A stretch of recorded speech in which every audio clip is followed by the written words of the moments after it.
Pearl of the Soul of the World by Meredith Ann Pierce. 4. Crystalglass. Colum and Brandel swung their packs, chipping furiously at a round metal aperture in the low ceiling above their heads. They were no longer in the broad pilgrim's hall, but in a smaller, narrower way. Though the Duro's initial plans had been only to hide and wait, the fantastical carvings upon the walls of the Pilgrim's Road had drawn them on and on. The call had begun to affect them too, though not so strongly as the girl. The pale Upperlander refused to stop, even when Maruha stumbled, faint with wound fever, and Colum and Brandel had to support her between them. "Stay with the girl," Maruha insisted, her voice a croak. They had come upon more weasel hounds, even there on Ravenna's path. Luckily, only a pair of them this time, when Colum and Brandel laid low in a rush. Thereafter, the Duros kept a constant darting watch. When the Upperlander, oblivious of all protests and entreaties, turned off the main way into a little side corridor, they had no choice but to follow, for the inexorable call tugged at them and allowed them no rest. Still, the girl smiled, padding relentlessly on. They were all but carrying Maruha by then, when they heard gargling and barking in the passageways behind, accompanied now by a deeper inhuman grunting and snuffling. Brandel's eyes widened. "Is it?" He glanced at Colum, who nodded grimly. "Aye, lad, trolls. No eyes and twice again our size. They hunt by scent alone." Maruha managed to raise her bowed head from her breast. "We must find an exit soon, or we're all done for," she whispered. "Blind trolls won't shun the pale girl's light." But for the moment, they could only bolt deeper into the unknown tunnel. The narrow side passage wormed through the stone without intersection. Cursing between their teeth, the Duros had soon outstripped the girl, whose pace never quickened, never slackened. Now they worked desperately at the metal portal overhead, its surface overgrown with hard lime and stone daggers. It was the first exit they had found, was in fact their only chance of escape, for the corridors ended a half-dozen paces beyond. "Perish the lime," Colum grated. "Wherever this leads, it hasn't been used in years." A great mass of stone daggers peeled from the aperture's rim under the onslaught of his pick and shattered on the floor. Behind him, Maruha groaned and wiped her brow with her sleeve. She reclined to one side, breathing shallowly, her wounded arm cradled to her breast. The flesh of her wrist was puffed and red, her face flushed. "Just as well," she answered hoarsely. "Or likely they'll have sealed it properly." She cast an exhausted, harried glance back down the corridor. The sound of shrill, whistling baying and low, throaty woofing was louder now. Brandel struck off another dagger, and Maruha weakly tugged the Upperlander back as it too broke upon the floor, throwing fragments that rattled against the walls. "There," Colum said at last. "Let us see if it will turn." Teeth gritted, he handed his tool to Brandel and gripped with the hub. A little sense of the stone still encrusting it crumbled, but the cover itself did not budge. "Odds and blast," he murmured. Brandel gave Maruha both picks, and gripping the other set of handholds, he added his strength to the older Duro's. They strained again. This time the metal groaned and gradually gave. Slowly the cover rotated. It screwed out of the ceiling, shrieking, and fell open with a clang. A brief grin lit Colum's face. Brandel laughed. Panting, the bearded Duro dusted his hands off on his breeches. The high-pitched baying down the corridor behind them echoed in the close confines of the tunnel. Approaching footsteps boomed. Colum and Brandel hastily pulled Maruha to her feet. Silently, the girl moved past them and climbed upward through the hatch. As she emerged, she heard Brandel following.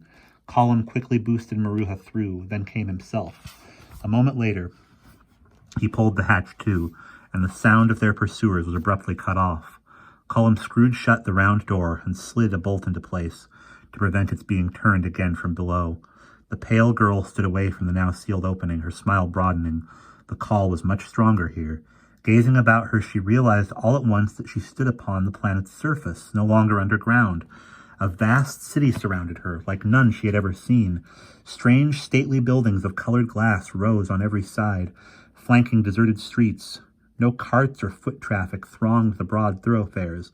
No lights shone, no sound came, not even an animal's cry. The city stood silent, dead. Above her the sky stretched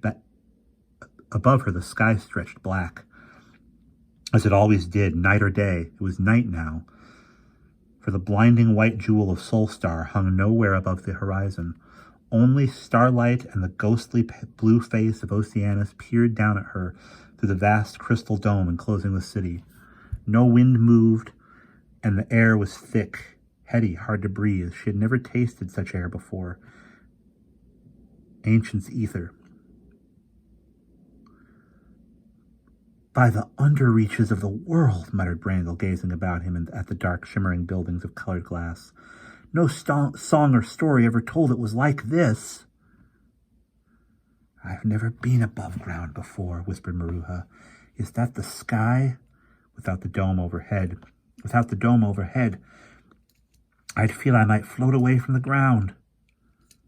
Colum shuddered and ducked his head. Be glad we came up when it's night, he murmured. If the light of Solstar fell at us, we'd turn to stone. Duros weren't made to bear light such as that. The pale girl wasn't listening. The call was irresistible now. She started down the grand street that lay before her. Automatically the others followed. With the danger of trolls and weasel hounds safely skirted, they too had fallen once more under the influence of the call. Maruha walked slowly, leaning against Colum, exclaiming time and again over the machinery they passed. What was its function? Where did it come from? Who tended it? Brandel fingered his harp through the fabric of his pack. Look at the arches on their doorway, he whispered. How tall they must have stood. The girl paid no attention to anything they said. Turning down a very wide, straight street, she saw at the end of it a great building of green, violet, and indigo glass. A beacon burned in its sphere, white and brilliant as Solstar. It was from there that the call issued. She felt it. Relief and joy filled her. Eagerly she hurried forward, almost running. Look, cried Brandel. It's the Ravenna's hall, Maruha said. It must be. Aye, but is the Ravenna even there to be found, muttered Colum. Or just her body? The ancients left bodies when they died, you know. They didn't fall to ash in a few hours' time like normal folks. Sooth, what makes that light? He exclaimed. No oil I know burns so clean and clear. The pale girl trotted on. The beacon reminded her of a burning crown, of a tower in which she had once stood, watching a great flame flare, but the memory slipped away. She focused on the glass palace ahead. The nearer she came to it, the safer she felt. She hastened until she reached the hall. Huge and broad-based, it seemed to reach up to heaven itself. A great door, black as a mirror, stood at the top of wide steps, barring her. The girl halted and stared, astonished. She had expected no impediment. Her own image, dimly reflected in the dark portal's surface, stared back at her, fair and tall and slender still, but not starved or straggling. The sight of herself no longer frightened her.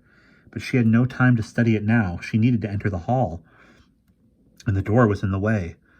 When she brushed it with one hand, it sang to her touch. It felt slippery, seemed to vibrate. Confounded, she recoiled from the strange sensation, then pounded the slick, shimmering door once, twice, angrily. The reflections of 3 Duros gaped at her from the glassy surface. Her fist against the barrier made a dull tonging sound. She scratched with her nails, and the hum sang musically, altering its tone each time she changed the way she struck it. Stop, child, stop, Maruha cried. We've no idea what that is. Impatiently the girl shook her off. Nothing mattered but her urgency to reach the source of the silent summons that drew her. She slapped the dark door with the flat of her hand. It tammered like a gong. Brandel tried to take her other arm, but she snatched it from him. Her heel struck the humming surface low. It boomed this time, a drum. Shall bring the wrath of the Ravenna down on us, Colum started. So you do believe the ancient lady may still live, panted Maruha with some satisfaction. Help me, Brandel exclaimed, trying to get hold of her again. He broke off abruptly. All 4 of them stopped, the 3 Duros falling back. Only the pale girl remained, planted, staring, as upon the surface of the barrier, the head and shoulders of a man, much larger than life, suddenly shivered into being. His face was broad, with strong, high cheeks. His nose flattened, and the nostrils flared. His skin was very dark, his tightly curled hair peppered with gray. He was wearing what might have been a tunic, black and silver. He seemed startled, disconcerted, and therefore fierce. "Who knocks so at the port?" he demanded. "This city is closed." His countenance alarmed the girl, but she glared back at the image. Unable to answer, the 3 Duros came forward hesitantly. We seek the council of the Ravenna," Maruha began. "We have an uplander who needs her aid." The image of the man frowned and studied them. "Many need our aid," he answered presently, "but we cannot give it. Weightier matters occupy us. Do you not know of our instructions that no one is to disturb the city until we ourselves reopen it? How did you enter? The airlocks are barred." "If by airlocks you mean the gates leading to the desert outside," Cullum stammered. He looked terrified. "We did not come that way. We came by underpaths. We are Duros." "I can see that," the dark man's image snapped. "We thought all these gates sealed as well, and the service ports. I'm surprised the alarms didn't sound. No matter, but whatever path you entered, take yourselves off by the self-same." "But we can't," Brandel cried. "There are weasel hounds and trolls." The other sighed in agitation. "Yes, of course. Orienkor's brood. I'd forgotten. Very well, I will open one of the airlocks for you and let you out into the desert." "We'll turn to stone when Solstar rises," Cullum exclaimed. "We'll starve," Brandel said beside him. "Please, sir," Maruha begged. She was panting again, holding her injured arm near the end of her strength. "We must see the Ravenna. This girl has the witch's pin behind her ear." "That is not our concern," the dark man's image answered sharply. "We cannot attend to you." The pale girl growled. Desperate rage welled in her. She struck the man's image with the heel of her hand. The stone vibrated with a dull thrum, and the picture shimmered for a moment before reforming. His features flinched in surprise and clouded with anger. "Pardon, sir," Maruha cried hurriedly. "She is a child and has been injured by the witch." "Let us in, we beg you. The Ravenna has seen no one from the outside of the dome in 1,000 years. The man's black eyes turned to her impatiently. "Be off now. I will not admit you." Cullum and Brandel shifted uneasily. Baring her teeth, the girl prepared to fly at him again. "But you must," Maruha pleaded. "No," the other began. "Yes, Melchior," another voice cut in quietly. "You must."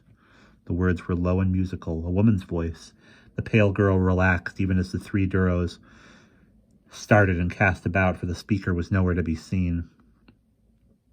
The image of the dark man, too, glanced startled to one side. "Admit them, Melchior," the deep, sweet voice of the unseen speaker said. "I will aid them, and we will pause there."